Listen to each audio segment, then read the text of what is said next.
राज्यव्यापी कार्यक्रम के तहत आज दिनांक 6 जनवरी 2026 को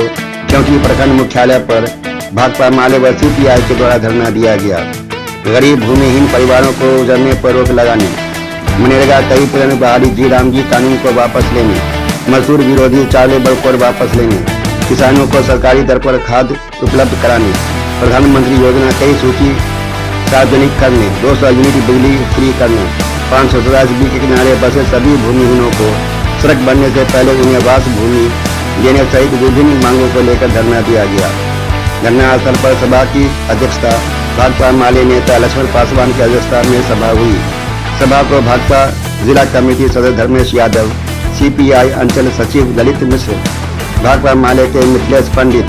राम पुकार पासवान, सायरा खातून, रामनंदन पासवान, हरि भगत, त्रिवेणी पासवान, सीपीआई के नेता धीरेन्द्र ठाकुर, ध्यानी पासवान, लोकेश नाथ झा, गंगा पासवान, जाहिंदर कमती आदि ने संबोधित किया।